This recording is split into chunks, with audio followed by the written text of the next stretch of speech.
Alright, welcome all. This is my first video for the channel. Daily Tesla in real life.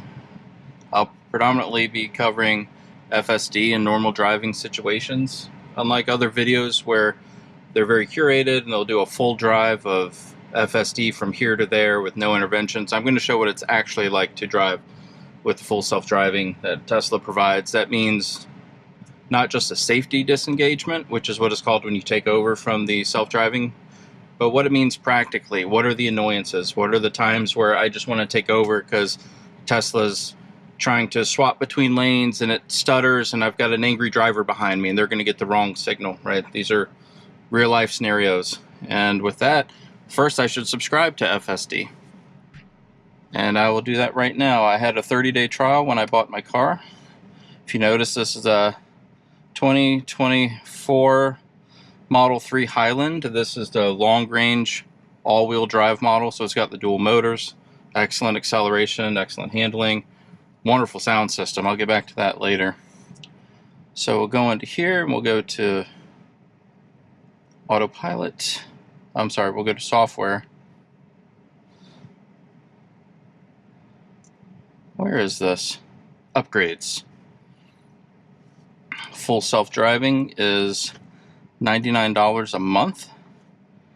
You can also have it for $8,000 as a one-time purchase, which I'm not going to do. It's tied to the car. It's not even tied to you as a driver. So I'm just going to subscribe for $100 a month, and please like and subscribe and help me pay for this.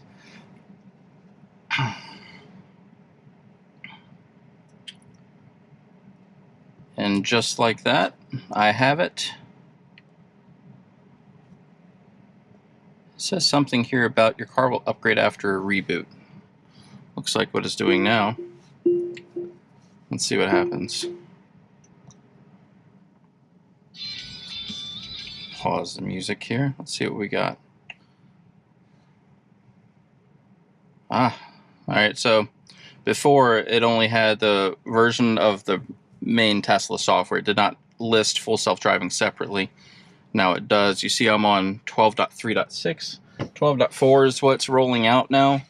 But I'm very happy with 12.3.6. There are some improvements I'd like to see with 12.4, and I hope to get it very soon, but I'm kind of glad that I can start this channel off with 12.3.6, and we'll see what the changes are as they upgrade the software.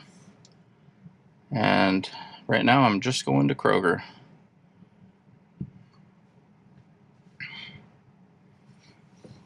Alright, I'll manually back out of my driveway. Full self-driving right now tends to just take you to the location and not park for you. It can. Like if you get into a parking lot and you come to a stop, it'll show parking spaces as rectangles. You can tap on them and it'll try and park for you, but which I've done once successfully, but most of the time it'll just take you to like the middle of the parking lot or to the street address, and then it'll have you take over from there. Let's clean this windshield real quick before we begin. Alright, and with the click of a button, which is pressing in this right, I don't know what you call it, this like dial, we press it in. Oh, auto steer temporarily unavailable. Let's see why.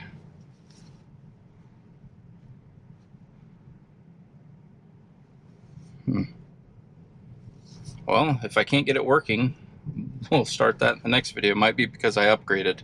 I will try one more time. And still no. Alright. Well, I'll probably cut the video here, and we'll do full self-driving on the return trip. Oh, never mind. And with that, it has started driving on its own.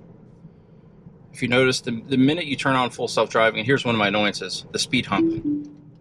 It does not always see these speed humps. You see that it's daytime right now. It should very well be able to see that. It has trouble with these speed humps on my road. And we're going to engage it again just by pressing in the dial. You notice that you can turn it on with one press. It's very convenient. At any point you can be driving, you can press that button, and it just takes over. It's very useful.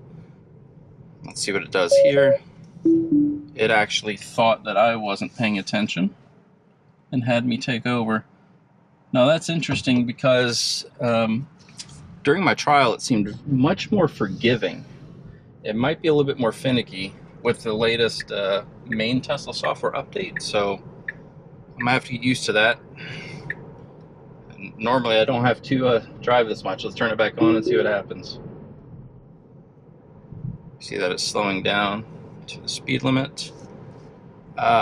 Even though I'm still on 12.3.6, I do see some definite changes. This full self driving, it used to show your path as a wide blue line out of the front of the car, and now I see it's got a small blue line on either side, like it's showing the lane.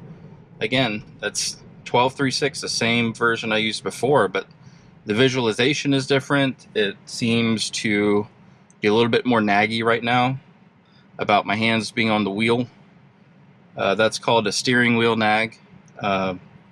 That's gone in 12.4. It will use this cabin camera up here to look at your eyes, and if you're being attentive to the road, you don't have to touch the steering wheel. On 12.3.6, it wants to feel you putting slight pressure on the wheel, even just resting your hands on it is enough. And it wants to do that to know that you're paying attention to what the car is doing in case you have to take over. You see that it's going very slow acceleration. I don't know why it's doing that. And it missed the turn completely. Wow. This is like the worst I've ever seen it. It almost feels broken. But hey, that's real life. My experience thus far has been much, much better. I don't know why it failed. So we'll end the video there.